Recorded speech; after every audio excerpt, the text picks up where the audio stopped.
and the personal income tax side. It does help stimulate your economy. So these are things that we're looking to do to hopefully keep Louisiana more competitive. So that is a concept that I will be bringing back in a separate amendment to look at those two funds, to combine those.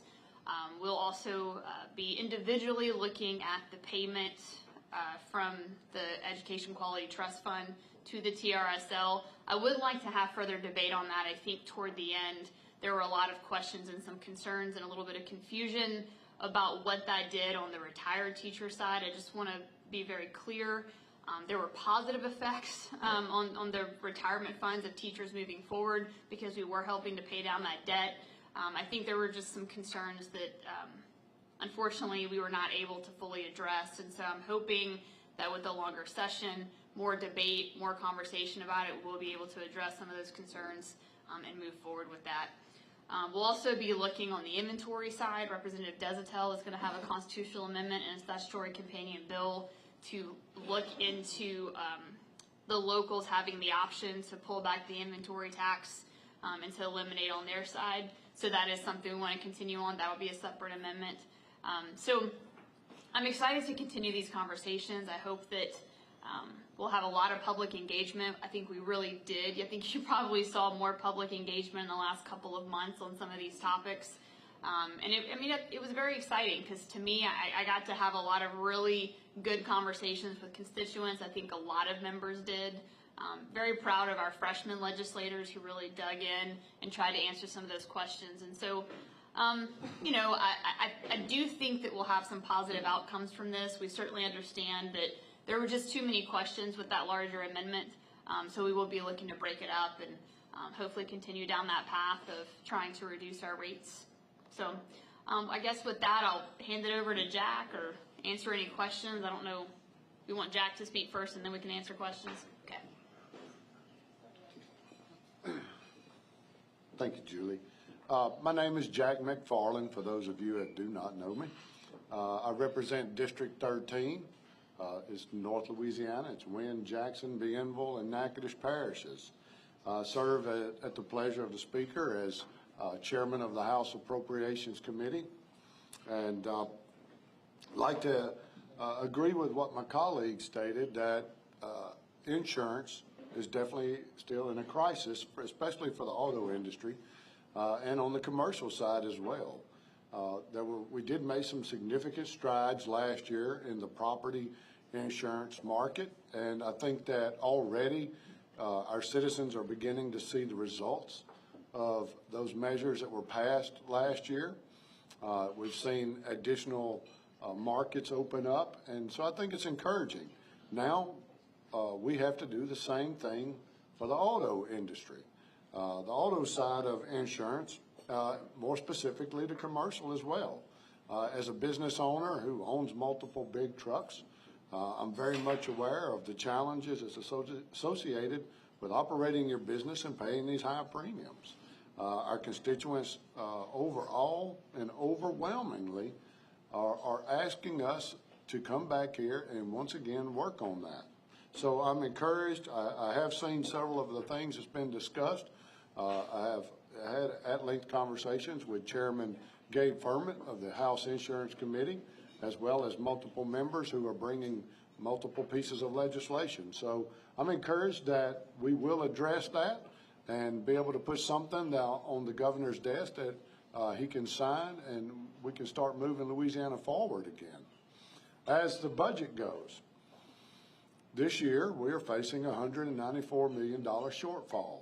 In the governor's executive budget, as it was presented back in February, the governor did address the $194 million shortfall in his budget.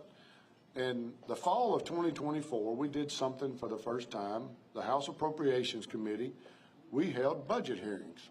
And a lot of people asked, why are you holding budget hearings in the fall? Well, we knew that this shortfall potentially could exist.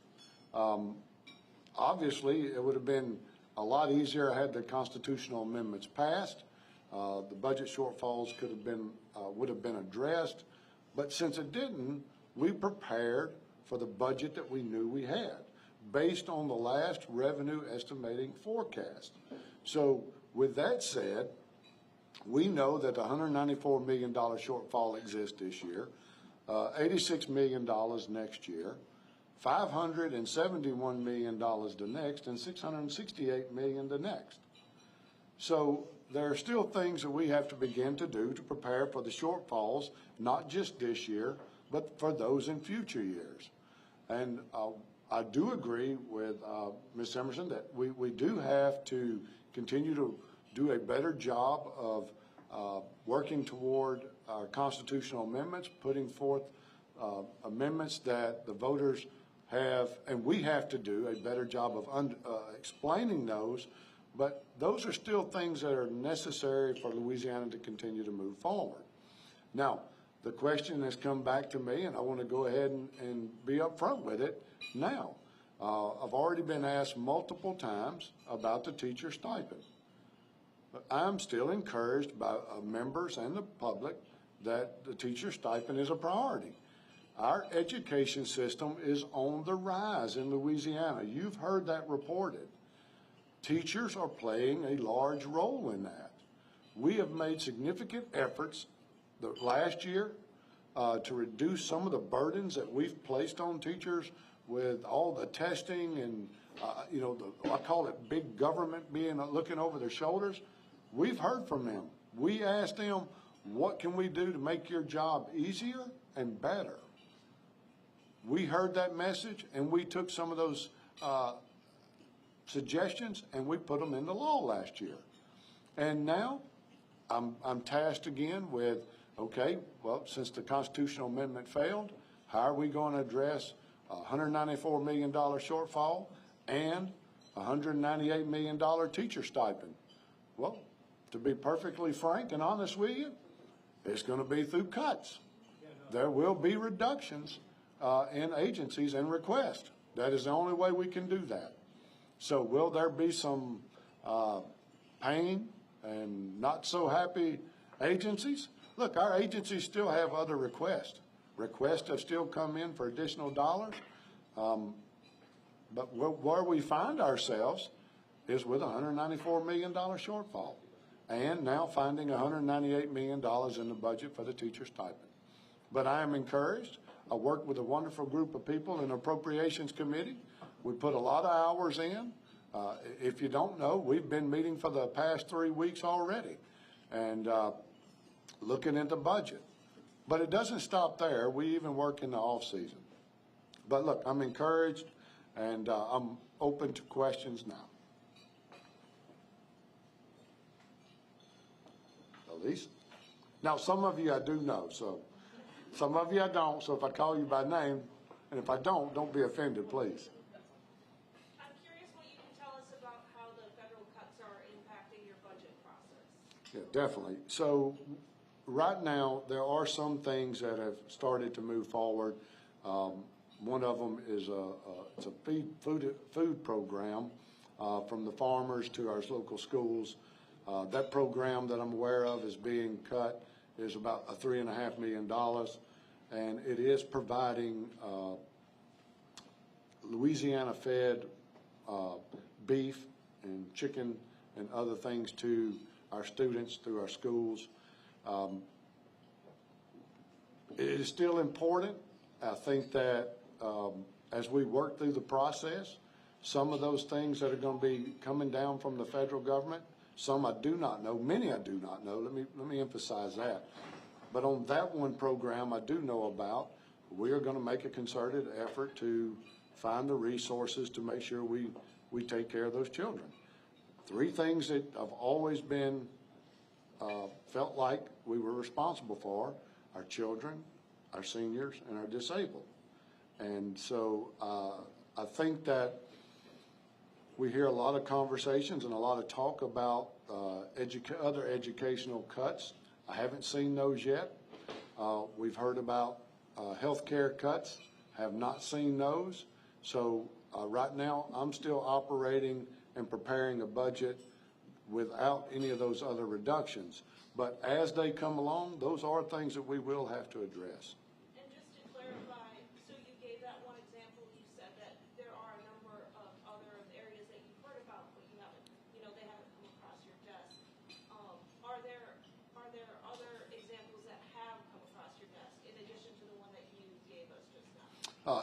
No, not without being specific. I mean, there's been a lot of conversation about reductions in Medicaid. Obviously, that would be very challenging in our budget to see any significant reductions. And I am aware that the governor has had conversations with both Speaker Johnson and the president, that how many people in Louisiana depend on Medicaid and the significant portion of our budget that it does require. So I think that with those conversations being held, I think everyone's fully aware in D.C. that Louisiana has a significant population that depends upon Medicaid.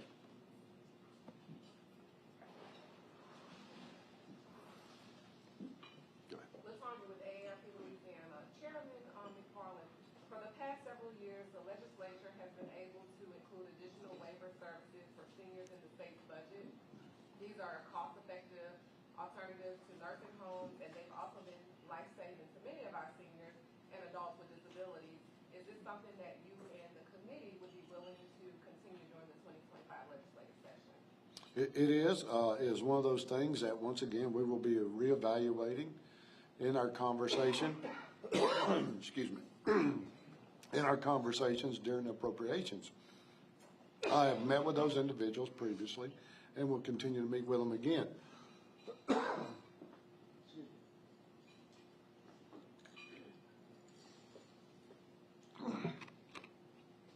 I have those allergies everybody else has had with the pollen. I apologize. You know, the waivers have always been a priority. It'll come back. And look, I always encourage, I see, grandparents with grandchildren, raising grandchildren sitting back there. Those are all programs that I support, as well as the legislature as a whole.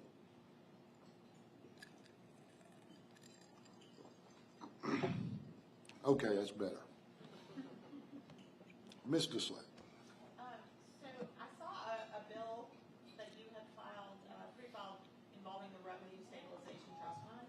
Are you trying to take money out of that trust fund or divert deposits that were otherwise planned to go to that fund? And if so, how much money and what are you trying to use it for? So last year, when that opportunity came along, the funds bill was amended in the Senate, if you remember. So what this year, I did include that in the funds bill, in the pre-filing, to put us in a position so that if we choose, that would provide us with opportunity, because we know there are shortfalls, just like the waiver program for our seniors. We wanted to allow ourselves the flexibility within the budget if those dollars should be required to fund necessary programs, then we would have that on the front end. And I think it's a much better approach than amending it during the process. I think it's more genuine to the public that when we have a transparent budget. And so I was encouraged to include that in the funds bill on the front end in the pre-filing. But do you know if there's a certain amount that you're targeting from that fund? I do not. There is not a specific amount. I just wanted to leave the option and to be as flexible as I could in the process.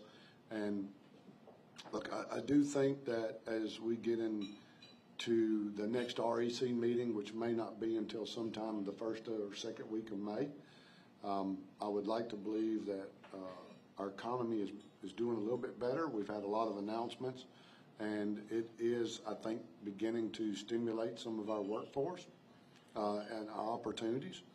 So I am encouraged that we will see some additional dollars, but I don't know what that'll be, and I don't know if it'll be enough.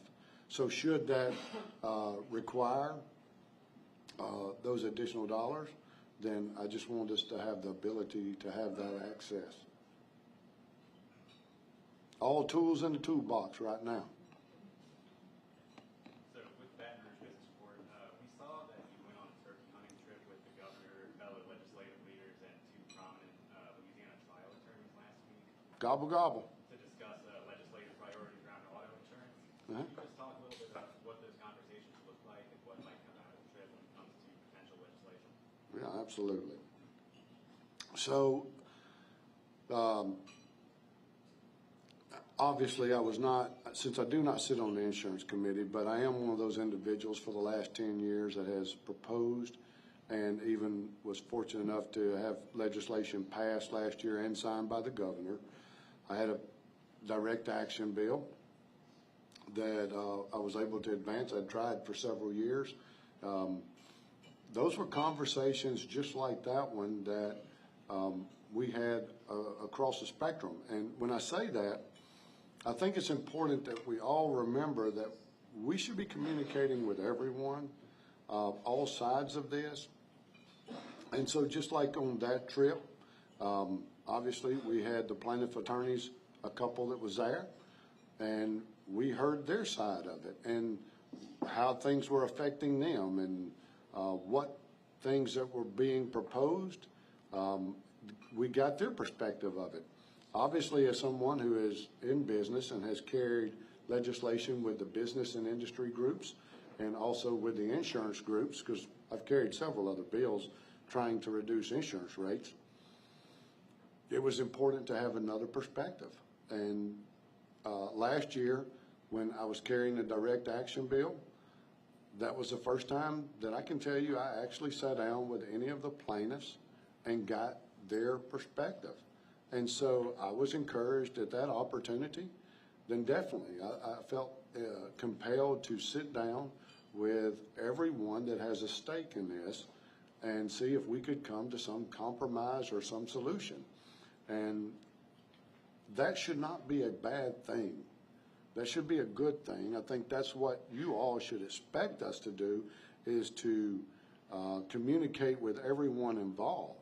And that is the only way that I believe, and I believe that others that attended believe, that we can move this legislation forward. Obviously, we know that medical transparency is a significant piece of this. And the plaintiff's attorneys were perfect for us to have that conversation with. Was there any agreements made? No, there was none while I was present in the room, but it was insightful and educational and gave me a very different perspective of some of the things I did not understand, but now I have a different viewpoint. But I still hold to the opinion that it is important that collateral source, or medical transparency is what I call it, it is a vital part of it, and I still think that we have to do a better job of getting that under control. Nothing changed my position on that. Elise, again? Just a couple of in-the-weeds questions, hopefully they won't take too long. Going back to the revenue stabilization fund, you said, it's a tool in the toolbox. You want to have it available to you. So that funding, having that available, would that something that you could possibly, would that particular funding be able to be used for recurring expenses this year? No, I would not do that. I would only, if that has to be accessed, I think that it is a priority that it only be for one time. And look, the challenge of taking the state's budget, which already had a $194 million shortfall, and then you have other needs, requests that are already flowing in, that from the time the governor presented his executive budget, and then I add the $198 million necessary to fund the teacher stipend, then I think it's important that we do have that opportunity or that flexibility. So for an example, let's just say that with the other needs of the state, whether it's the waivers, whether it's education, public safety, there's a multitude of things of requests that I'm getting. The one thing from the federal government that I already know about, should there be any more that come in between now and then, I think that the flexibility of being able to access that revenue one time for a one-time expense, and that's what I'd like to think the teacher stipend is that it's a one-time expense. I'm not ruling out anything. I'm just like to have the ability to say that if we needed those dollars, that they're available. We still have to cover the expenses from the terrorist attack back in January. We have additional expenses associated with the terrorist attack, the Super Bowl, and Mardi Gras for all the additional security. That has to be paid for. And obviously, we have requested assistance from the federal government. That has not come to fruition yet, so I have to account for that as well in the budget. So obviously, there are some needs of the state that we did not anticipate when we prepared the 24-25 fiscal year budget, but I need that flexibility, and I think that obviously with the amount of revenue that is being generated and above the cap, then I think that opportunity should present itself. Then if it's necessary, yes. Yes, sir. I was actually going to ask Emerson, forgive me if you addressed this right at the beginning. You talked about kind of taking constitutional amendment 2 and breaking it up into smaller pieces that can be debated individually. But I saw you also have a very long constitutional amendment for something that's similar in length and breadth to the CCA2. So I was kind of wondering where that one kind of fits into the broader strategy.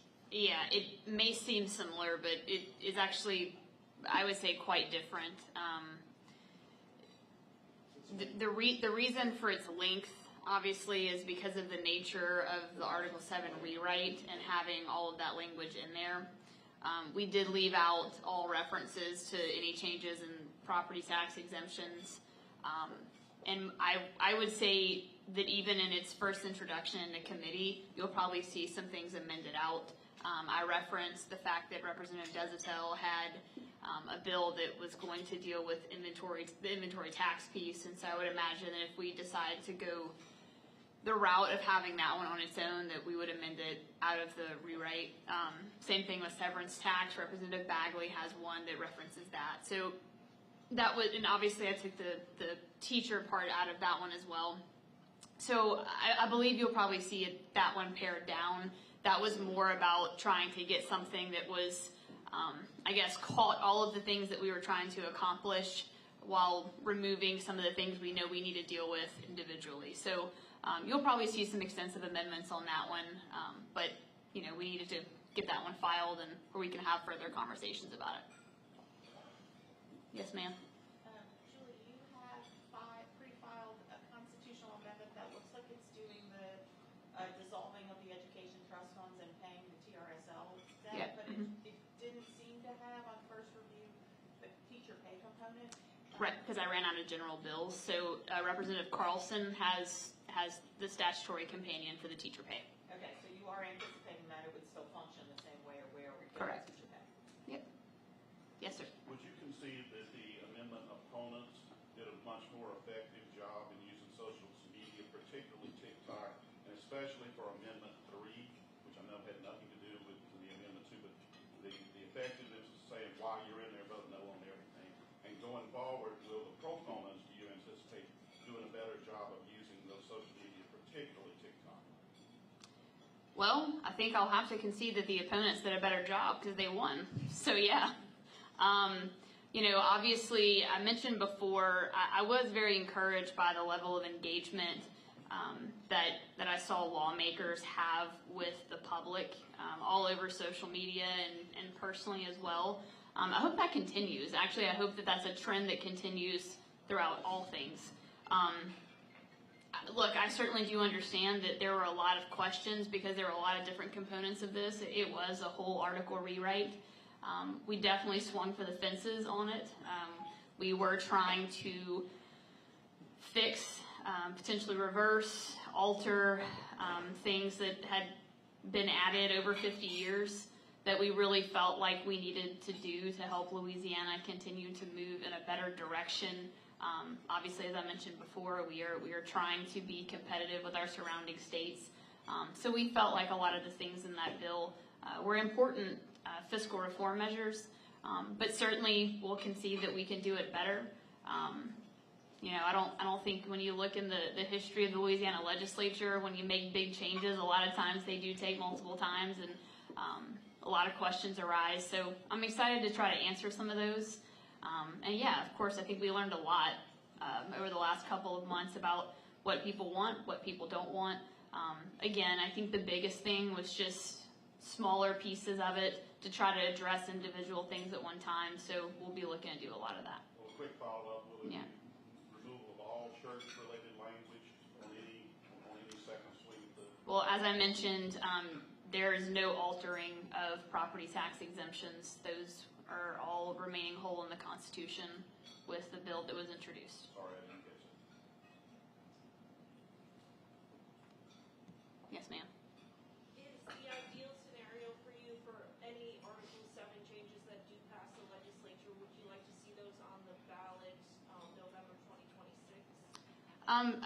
Look, I think we'll have a lot of conversations about the timing. There is a bill that's been filed that would allow them to be on the spring ballot as well. And so I think as we go through the process, we want to get feedback from the public and all legislators involved as to whether or not we want to have it on the spring or the fall ballot. I will say that the beauty in having it on the spring ballot is that it would be before the next legislative session.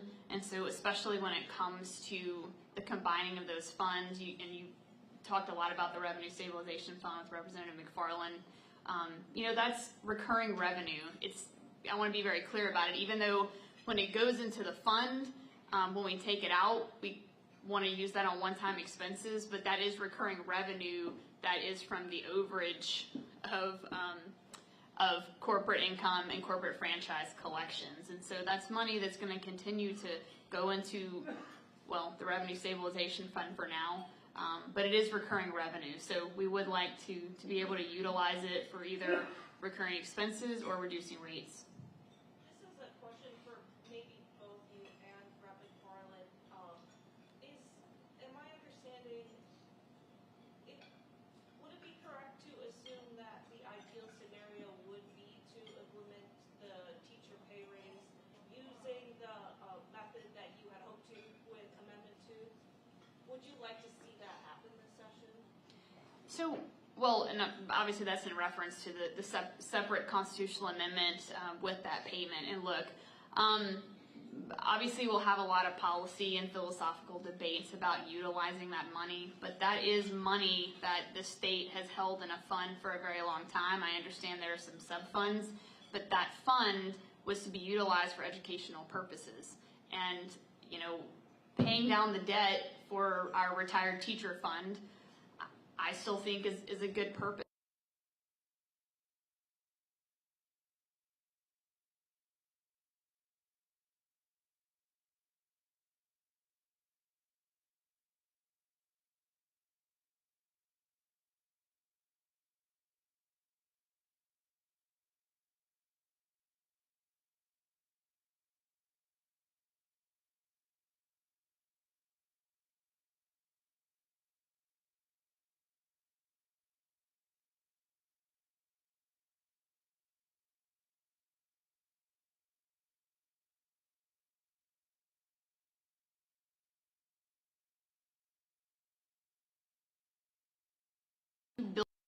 Fund was going to be used to pay down the unfunded accrued liability of the TRSL. Well, then where do the school boards get the money for the pay raise? Sure. So, and that was kind of the heart of the issue and the confusion. So, in a very similar fashion, if you have a credit card balance and you're paying interest on that credit card balance, if you pay down a good portion of that balance, you're going to be paying less interest and less money to the principal because you've reduced it. So it's the same concept here. We were going to use that $2 billion fund to pay down some of that debt, so the local school board will save money because they're no longer having to pay as much debt, and they'll also save money on interest payments, and that's where the money was freed up. It would save the locals and the state money in the long run on interest payments. That's the money that's freed up to make the teacher pay raise. So instead of making the same payments and paying it off sooner, they would just then pay less and have the same difference. So that's the money that came to pay the teacher pay raise. If I followed that narrative correctly, I believe that's correct, yes. We have to kind of loosen that. We'll take 2 more questions. Yes, sir.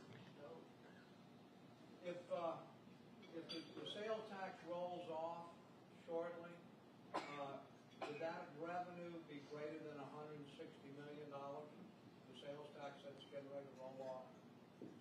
Well, the roll-off date for the sales tax bill that was passed in November, I believe, is like 2030 or 2031, something of that nature. So that would be, and I believe it was to go from 5 to 4.75, and that would be roughly 250 million. In the back. Go ahead, take the last one. Yeah, Rep. Emerson, there's been talks about, reducing income tax. There's also a bill to, over time, get rid of the income tax. How does that factor in with, moving forward now that Amendment 2 is passed? Are those still your sights to do something like that?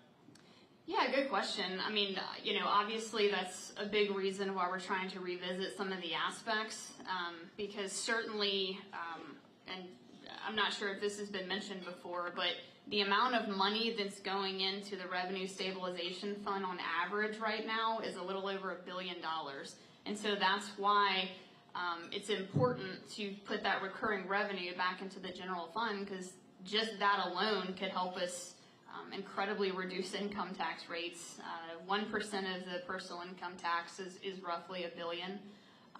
So that could help you go from 3 to 2 right there. So it is a really important part of the discussion. We can't lose sight of that because, again, all of our neighboring states are moving that direction. I even read an article about South Carolina starting to address reducing their personal income tax.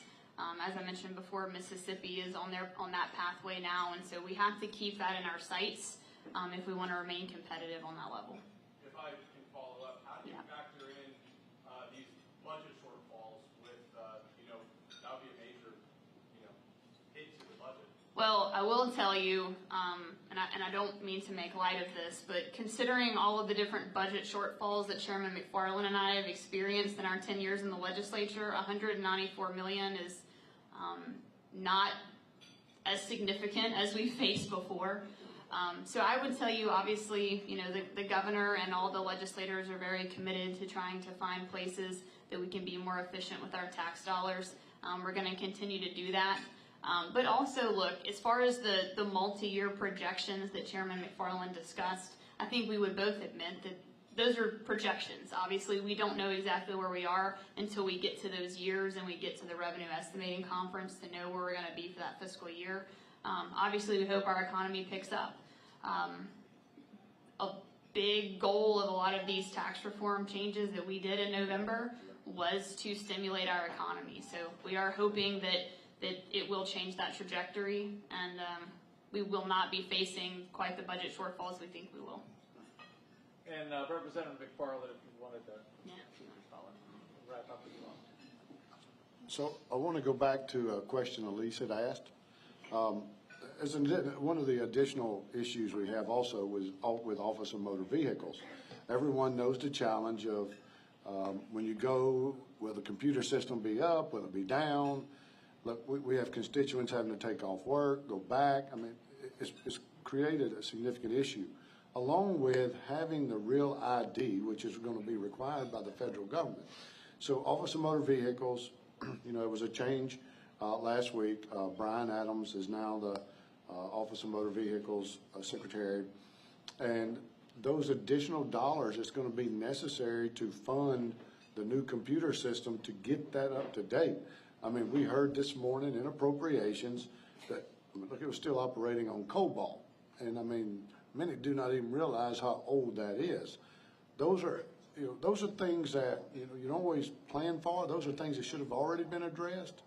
But that is just one additional thing that I thought of this as we were sitting here. It is of significance because the federal government is saying you must have a real ID. We have to provide a way for our people to get that real ID. So the Office of Motor Vehicles is opening additional hours, being open on Saturdays. They have done a couple things last week with the computer system that so far this week have significantly helped. It's not a solution. It is a Band-Aid, but we financially I am committed to finding the dollars as well to solve that problem long term. This is not a short term solution. But that's it. Thank you for coming. Also, Meg had one final announcement she wanted to make to everybody in the room.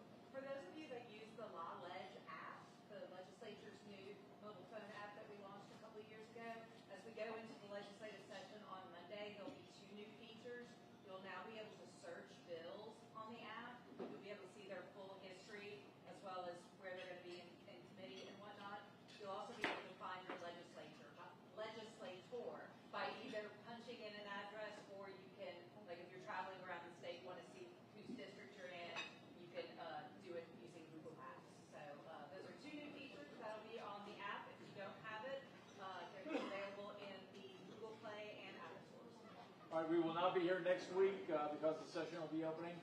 Please thank our guests for coming.